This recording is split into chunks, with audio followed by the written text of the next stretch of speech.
يرفع الله الذين آمنوا منكم والذين أوتوا العلم درجات والله بما تعملون خبير. Metode Al-Bidayah, jembatan ngaji kitab kuning untuk para pemula. Bismillahirrahmanirrahim. Assalamualaikum warahmatullahi wabarakatuh. Alhamdulillah, pada kesempatan sore hari ini kita bisa melanjutkan kajian kita tentang teori dasar ilmu nahwu, yang insya Allah pada kesempatan sore hari ini kita akan membahas tentang la allati linafyil jinsi. Akan tetapi sebelum lebih jauh mengurai tentang masalah ini, marilah kita membaca Al-Fatihah bersama-sama dengan sebuah harapan agar Allah memberikan kemudahan kepada kita semuanya. Al-Fatihah. A'udzubillahi minasyaitonirrajim. Bismillahirrahmanirrahim. Alhamdulillahirabbil alamin arrahmanir rahim. Maliki yaumiddin. Iyyaka na'budu wa iyyaka nasta'in. Ihdinas siratal mustaqim. Siratal ladzina an'amta 'alaihim ghairil maghdubi 'alaihim waladdallin. Rabbil alamin. Jadi bagian dari isim-isim yang harus dibaca nasab ini yang kira-kira sudah hampir habis ya. Isim-isim yang harus dibaca nasab itu adalah ismul la. Isim la allatil nafyil jinsi.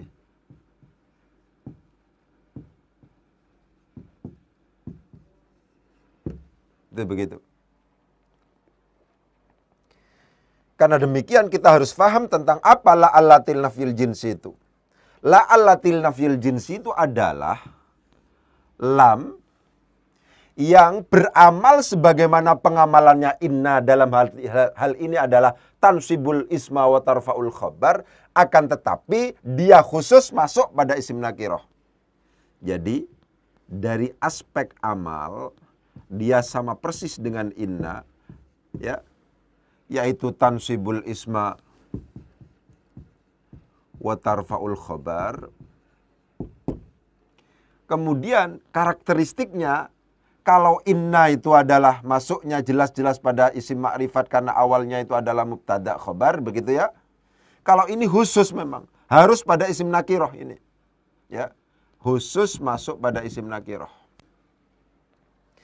Ya, begitu. Jadi lam itu sendiri, la allatil nafyil jinsi itu sendiri adalah la yang beramal sebagaimana inna, yaitu tansibul isma wa tarfa'ul khabar. Tapi dia khusus masuk pada isim nakirah. Isimnya itu wajib berupa isim nakirah. Karena demikian nanti akan berbicara ini kita. Isimnya la dan khabarnya la. Ya, begitu. Ismu la. Gitu. Secara umum isim la itu adalah dibagi menjadi dua, dibagi menjadi tiga. Yaitu yang pertama adalah mufrad, yang kedua itu adalah mudhaf, yang ketiga adalah syabihun bil mudhaf.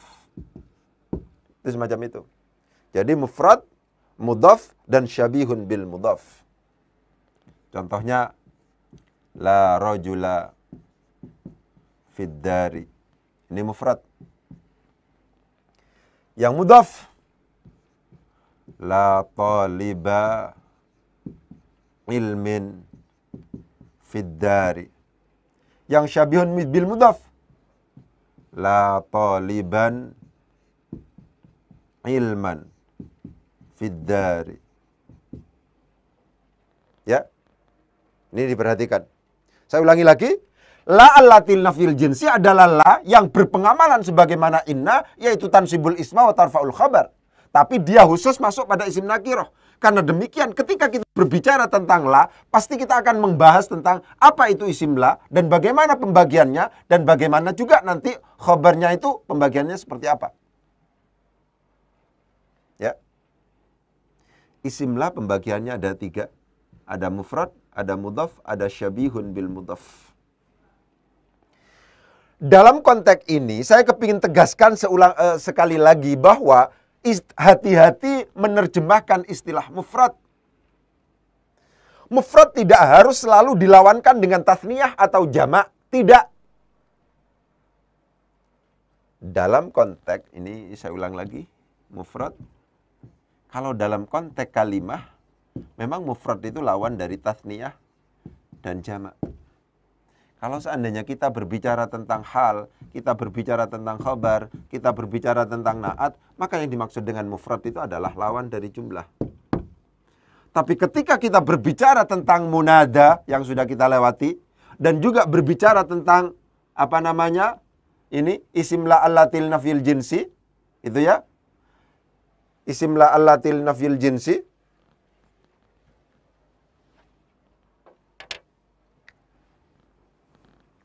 isim la atau la allatil nafil jinsi, enggak apa-apa, isim la begitu, maka ini yang dimaksud adalah lawan dari mudhaf, ya, dan syabihun bil mudhaf. Syabihun bil mudhaf. Gitu. Rajula di sini disebut sebagai isim la yang berkategori mufrad karena dia bukan mudhaf. Dan juga bukan syabihun bil mudhaf. Dampaknya apa Ustadz? Pembagian ini, kalau ini disebut sebagai mabni,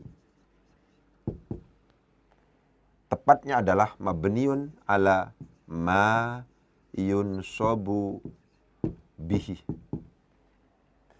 Kalau dua yang terakhir, mudhaf dan syabihun bil mudhaf, itu adalah disebut sebagai mu'rab. Itu semacam itu. Jadi, isimlah dibagi menjadi tiga. Ada yang berkategori mufrad, ada yang berkategori mudhaf, ada yang berkategori syabihun bil mudhaf. Hati-hati menerjemahkan istilah mufrad dalam konteks ilmu nahwu. Mufrad memungkinkan diterjemahkan tathniyah dan jamak ketika konteksnya adalah kalimah. Pembagian kalimah. Mufrad juga bisa diterjemahkan dengan lawan dari jumlah ketika kita berbicara tentang hal, ketika kita berbicara tentang khabar, ketika berbicara tentang na'at. Mufrad juga bisa dilawankan dengan mudhaf dan syabihun bil mudhaf kalau seandainya yang kita bicarakan itu adalah bab munada dan bab isimlah atau la allatil nafil jinsi. Itu semacam itu, ya. Jadi penting untuk kemudian ditegaskan masalah ini.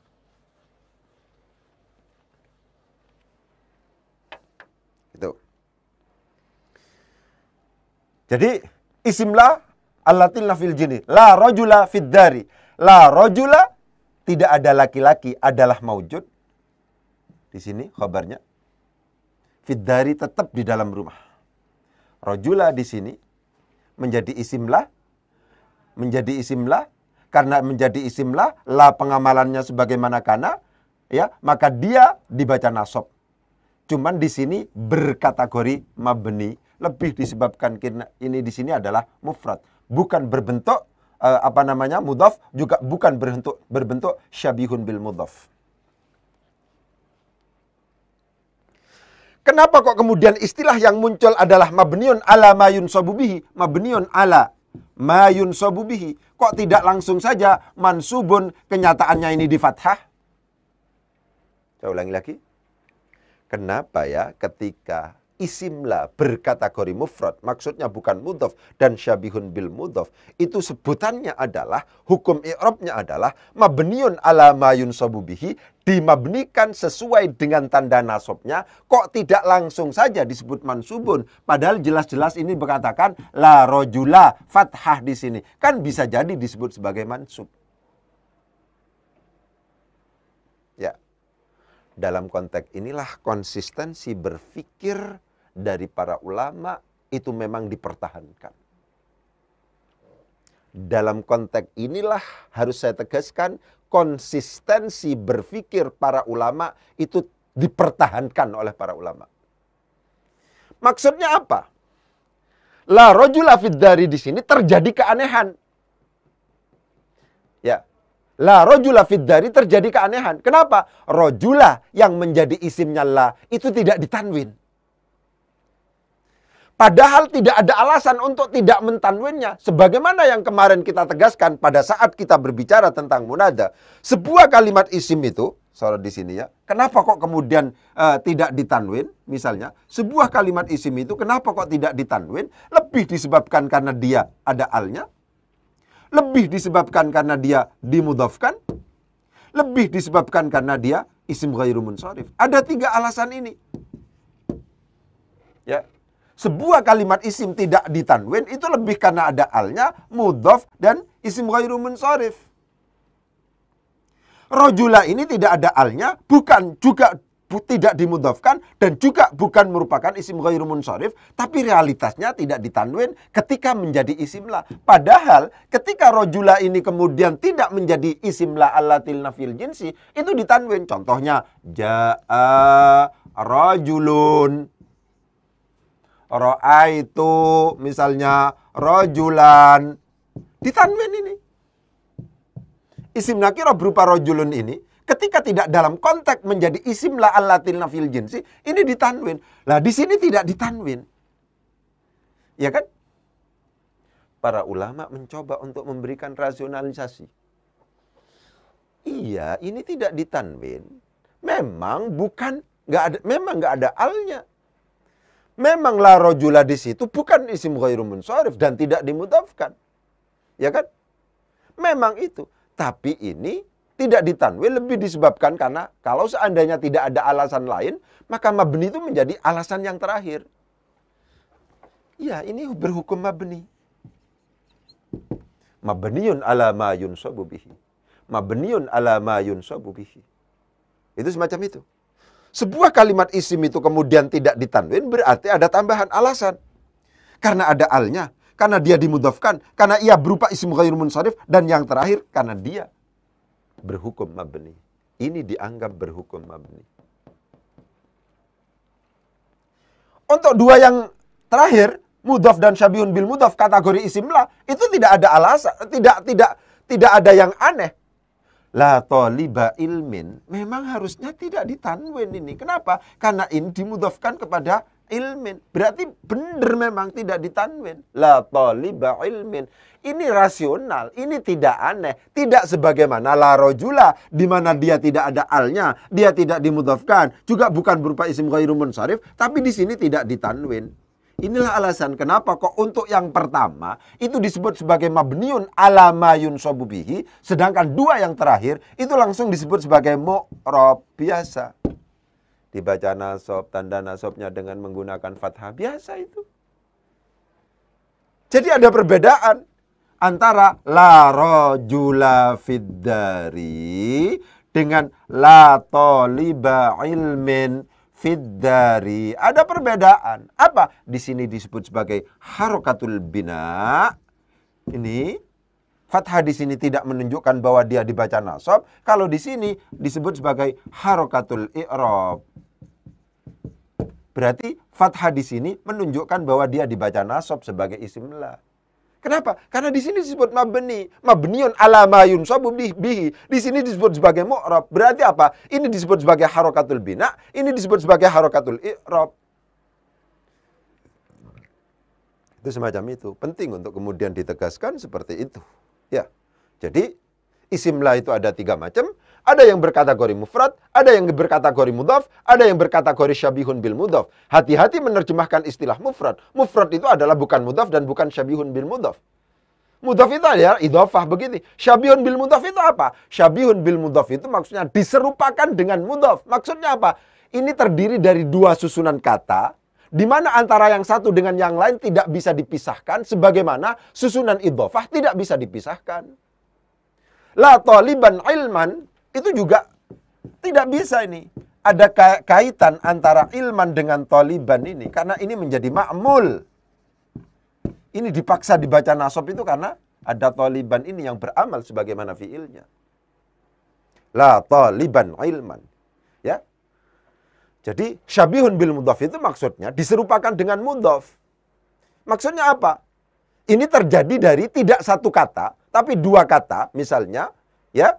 Yang mana hubungan antara yang satu dengan yang lain itu tidak bisa dipisahkan sebagaimana. Nah, saya ulangi. Sebagaimana susunan idhofah antara mudhaf dan mudhaf ilaihnya itu tidak bisa dipisahkan. Ya, itu semacam itu. Jadi, ada yang disebut sebagai mufrad, ada yang disebut sebagai mudhaf, ada yang disebut sebagai syabihun bil mudhaf, tapi semuanya ini harus berupa isim nakirah. Rojulan itu taliba ilmin, bukan talibal ilmi. Kemudian at-taliba ini bukan nggak boleh ada alnya. Itu semacam ini. Semuanya isim nakirah. Kenapa? Karena memang la allatil nafil jinsi, pengamalannya sama persis dengan inna wa akhwatuha, yaitu tansibul isma wa tarfa'ul khobar, tapi dia khusus masuk pada isim nakirah. Itu semacam itu. Selanjutnya sekarang tentang khobarnya sekarang. Ya.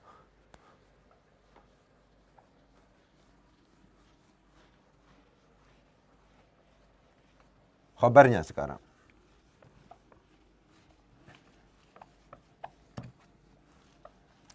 Khobar la allatil nafil jinsi itu ada dua. Khobarul la.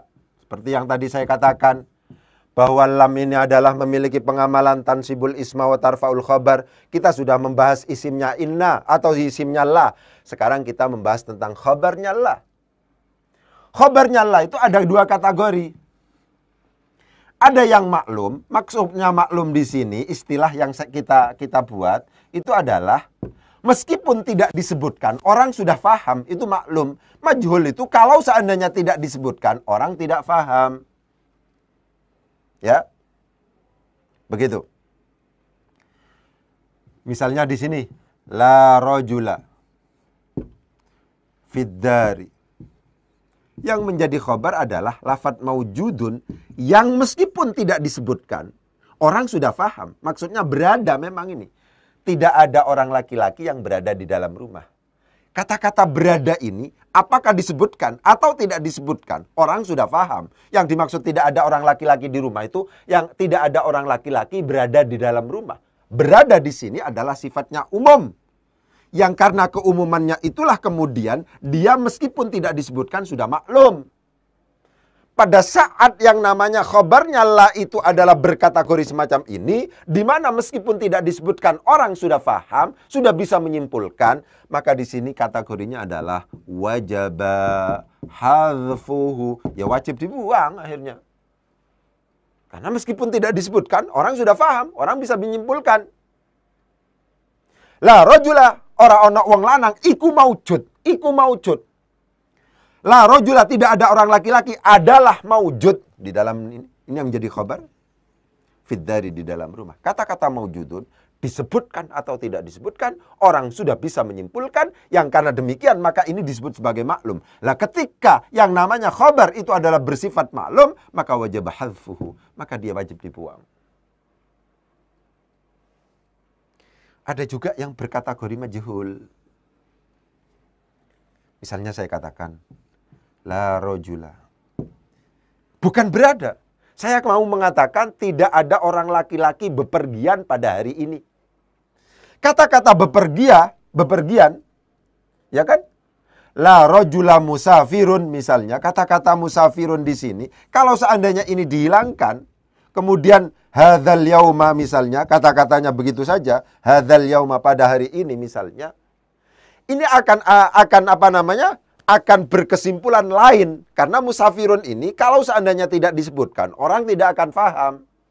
Ketika hanya mengatakan la rajula hadzal yauma misalnya, la rajula, tidak ada orang laki-laki pada hari ini, berarti semuanya perempuan, padahal laki-laki banyak di situ.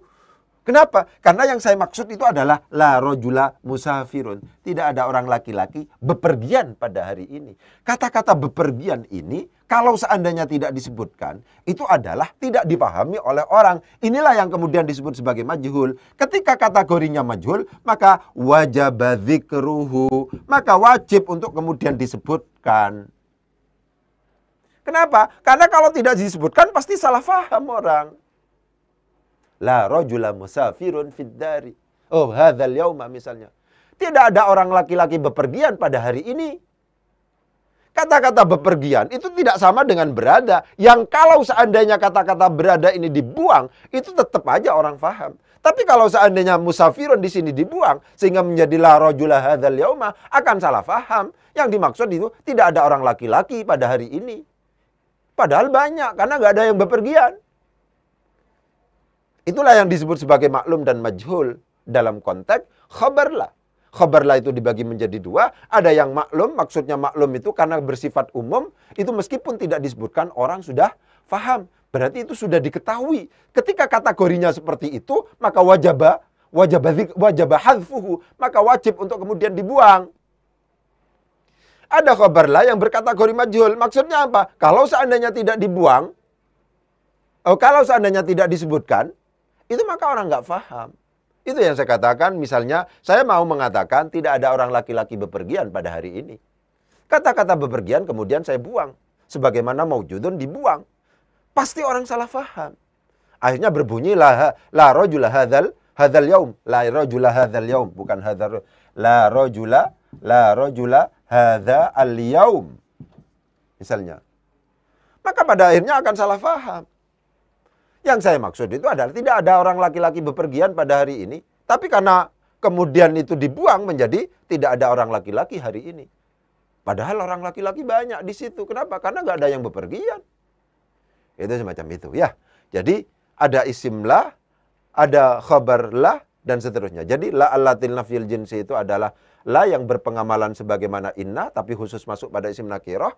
Kemudian karena berpengamalan sama dengan inna, maka dia punya isim dan dia punya khabar. Isimnya itu dibagi menjadi menjadi tiga. Ada mufrad, ada mudhaf, dan syabihun bil mudhaf. Hati-hati menerjemahkan mufrad pada saat itu. Mufrad dalam konteks munada dan isim la allatil nafil jinsi itu lawan dari mudhaf dan syabihun bil mudhaf. Untuk khabarnya, la itu ada dua kategori. Ada yang maklum, yang kemudian wajib hadfuhu, yang wajib dibuang. Dan ada majhul, yang wajib untuk disebutkan. Itu semacam itu. Sekarang wacana yang lain. Ya, bagaimana kalau la allatil nafil jinsi itu kemudian diulang-ulang? Ya, ini baca ada bab banyak gitu. Tikrarula. Mengulang-ulang la allati linafil jinsi. Ya, begitu. Langsung aja pakai contoh. 1. La haula wala quwwata illa billahi. Illa billahil aliyyil azim. Illa billahil aliyyil azim. Ya, yang kedua sekarang. La haulun wala quwwatun illa billahil aliyyil azim.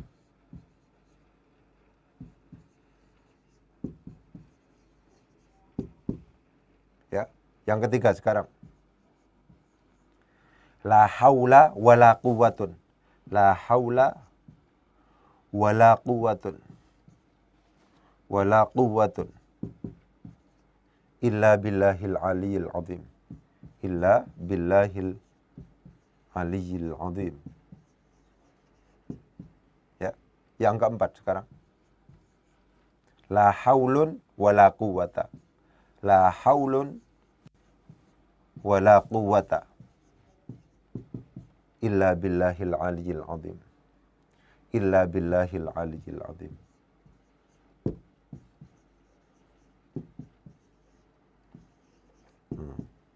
Yang terakhir, wacana yang terakhir, ini benar semua, adalah la haula wala quwwatan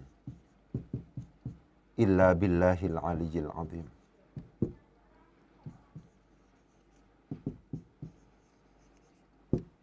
Itu semacam itu.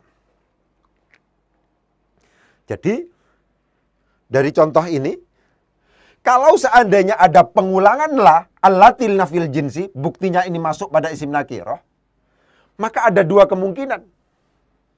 Yang pertama adalah diamalkan sebagaimana ya, diamalkan sebagaimana biasanya, yaitu tansibul isma wa tarfaul khabar, diimal. Ada juga diilgha atau diihmal, secara umum begitu. Perhatikan. Kalau seandainya kita menemukan la allatil nafil jinsi kok diulang-ulang, ini diulang-ulang ini diulang-ulang.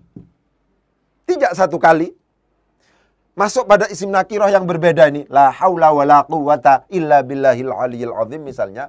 Maka wacana yang berkembang memungkinkan la itu diamalkan, memungkinkan untuk diabaikan dalam artian tidak diamalkan.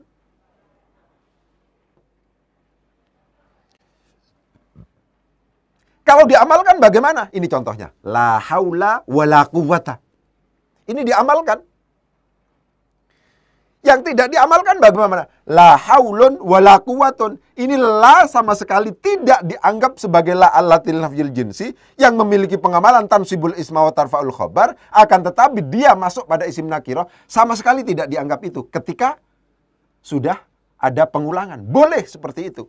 Jadi memungkinkan untuk kemudian dibaca la haula wa la quwata, memungkinkan untuk kemudian dibaca la haulun wa la quwatun illa billahil aliyil azim. Kalau la haulan wa la quwatun itu berarti ilgha, diilgha, algha yulghi ilgha'an, diabaikan, tidak difungsikan, tidak diamalkan. Memungkinkan wajah yang ketiga itu adalah gabungan. Lamnya dalam konteks ini diamalkan, ya kan? Wawunya di sini dianggap sebagai wawu athof, diperhatikan. Lamnya di sini dianggap sebagai la zaidah, perhatikan. Kuwatun di sini dianggap sebagai ma'tufun. Mana ma'tuf alaihnya? Ya. Oh, yang ini ya, yang ini bukan ke sini, yang ini. Mana ma'tuf alaihnya? Ma'tuf alaihnya adalah la plus isimnya. Diperhatikan. La plus isimnya oleh para ulama, la plus isim itu fi mahalli raf'in. Fi mahalli raf'in. Dianggap berkedudukan rafa' sebagaimana mubtada. Dianggap sebagai berkedudukan rafa' sebagai mubtada atau disamakan dengan mubtada. Diperhatikan. La plus isimnya la haula wa la quwatun. Wawunya wawu apa? Wawunya wawu athof. Lamnya apa? Zaidah li taqwiyatin nafyi. Untuk menguatkan penafian. Kuwatun jadi apa? Jadi ma'tuf. Mana ma'tuf alaihnya? Ma'tuf alaihnya adalah mahal i'rab dari la plus isimnya yang oleh para ulama dianggap fi mahalli raf'in. Karena demikian ma'tufnya la haula wa la quwwatun. Coba diperhatikan. Wajah yang ketiga. Wajah yang selanjutnya la haulun wa la quwwata. Ini diilgha yang pertama, memungkinkan juga tidak diamalkan sehingga dia dijadikan sebagai mubtada biasa. Ya.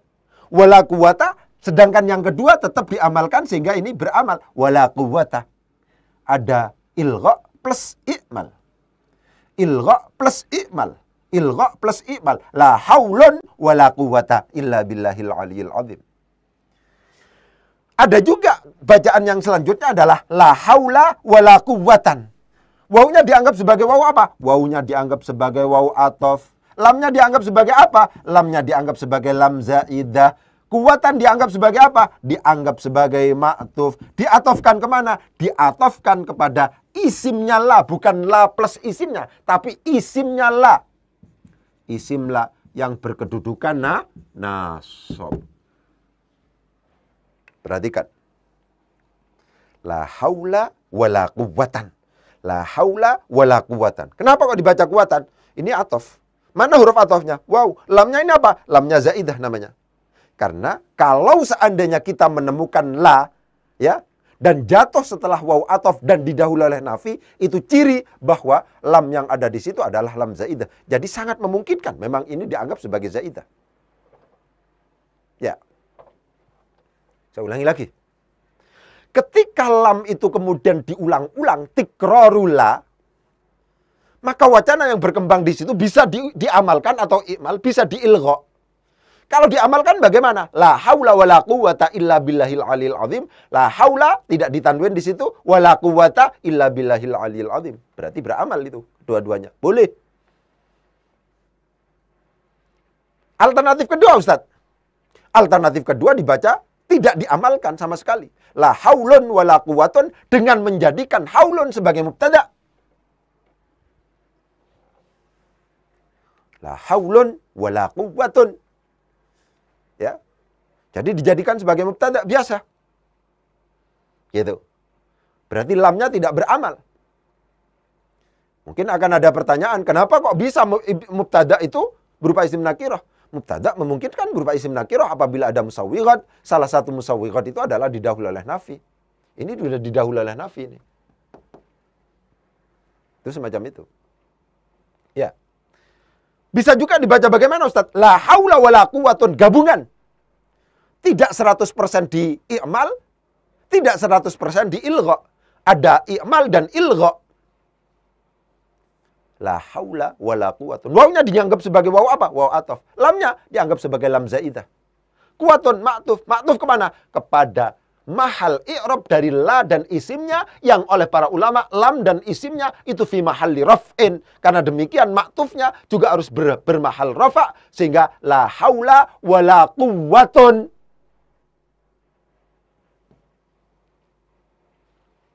Alternatif keempat bagaimana Ustaz? La haulun, lamnya ilgha.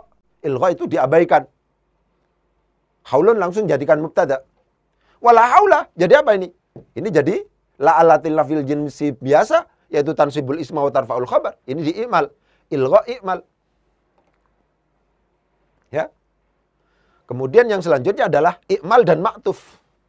La haula wala quwwatan, kalau yang di atas wala quwwatun diatofkan kepada mahal i'rab dari la dan isimnya, kalau lang wala quwwatan itu diatofkan kepada mahal atau diatofkan kepada mahal i'rab dari isim la yang berkedudukan nasab. La haula wala quwwatan. La haula wala quwwata illa billahil aliyil azim. La haulun wala quwwatun illa billahil aliyil azim. La haula wala quwwatun illa billahil aliyil azim. La haulun wala quwwata illa billahil aliyil azim. La haula wala quwwatan illa billahil aliyil azim. Ya. Jadi tentang wacana tentang la allatil nafil jinsi itu seperti itu. Jadi saya simpulkan la allatil nafil jinsi itu adalah la yang berpengamalan sebagaimana inna wa akhwatuha, yaitu tansibul isma wa tarfa'ul khabar, akan tetapi dia spesial khusus masuk pada isim nakirah. Karena demikian dia pasti punya isim dan juga punya khabar. Isimnya itu dibagi menjadi 3, ada yang berupa mufrad, mudhaf dan syabihun bil mudhaf. Oleh sebab itu hati-hati menerjemahkan kata-kata mufrad dalam konteks ini, ya. Khabarnya dibagi menjadi berapa? Dibagi menjadi 2. Ada yang berkategori maklum, ada yang berkategori majhul. Maklum itu maksudnya meskipun tidak disebutkan orang faham. Kalau majhul itu maksudnya adalah kalau seandainya tidak disebutkan orang tidak faham sehingga harus disebutkan. Inilah yang kemudian memunculkan konsep wajib dzikruhu dan wajib hadfuhu. Itu semacam itu. Bagaimana kalau la itu diulang-ulang? Kalau la itu diulang-ulang, sebagaimana contoh la haula wala quwata illa billahil aliyil azim, memungkinkan untuk kemudian diimal, memungkinkan untuk kemudian diilgha. Sehingga kasus la haula wala quwata illa billahil aliyil azim itu bisa dibaca dengan 5 bacaan.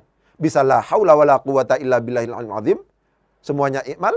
La haulun wala quwatun illa billahil aliyil azim, semuanya adalah ilgha.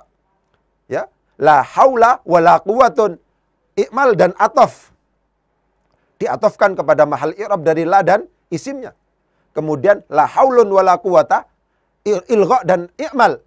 Kemudian la haula wala quwatan, kemudian itu i'mal plus atof kepada isimnya la. Ya, itu semacam itu. Ya, mungkin itu yang bisa saya sampaikan. Kurang lebihnya mohon maaf. Wabillahi taufiq wal hidayah. Wassalamualaikum warahmatullahi wabarakatuh.